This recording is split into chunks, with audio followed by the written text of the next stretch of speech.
Ezekiel chapter 10. Then I looked, and above the dome that was over the heads of the cherubim, there appeared above them something like a sapphire, in form resembling a throne. He said to the man clothed in linen, "Go within the wheelwork, underneath the cherubim. Fill your hands with burning coals from among the cherubim, and scatter them over the city." He went in as I looked on.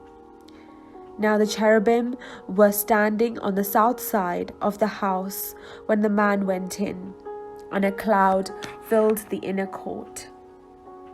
Then the glory of the Lord rose up from the cherub to the threshold of the house. The house was filled with the cloud, and the court was full of brightness of the glory of the Lord. The sound of the wings of the cherubim was heard as far as the outer court, like the voice of God Almighty when he speaks. When he commanded the man clothed in linen, "Take fire from within the wheelwork, from among the cherubim," he went in and stood beside a wheel, and a cherub stretched out his hand from among the cherubim to the fire that was among the cherubim, took some of it, and put it into the hands of the man clothed in linen, who took it and went out. The cherubim appeared to have the form of a human hand under their wings. I looked, and there were 4 wheels beside the cherubim, one beside each cherub, and the appearance of the wheels were like gleaming beryl. And as for their appearance, the 4 looked alike, something like a wheel within a wheel. When they moved in any of the 4 directions, without veering as they moved. But in whatever direction the front wheel faced, the others followed, without veering as they moved.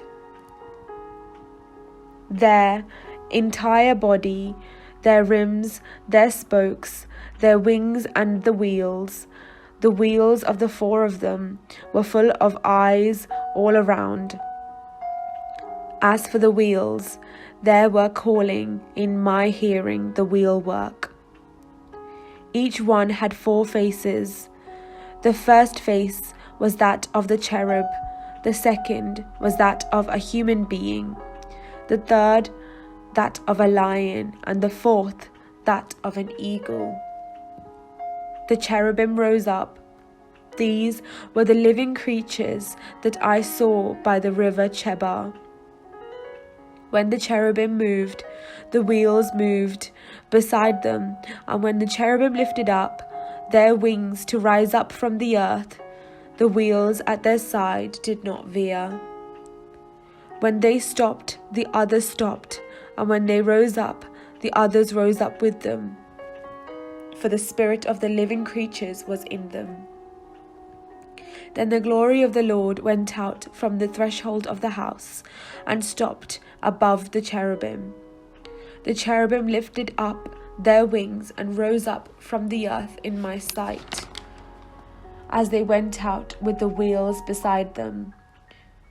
They stopped at the entrance of the east gate of the house of the Lord, and the glory of the God of Israel was above them.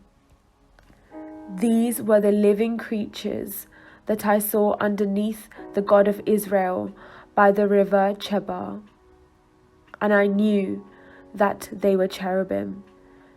Each had 4 faces, each 4 wings, and underneath their wings something like human hands.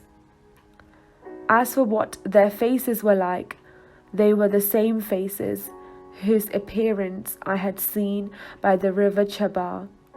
Each one moved straight ahead.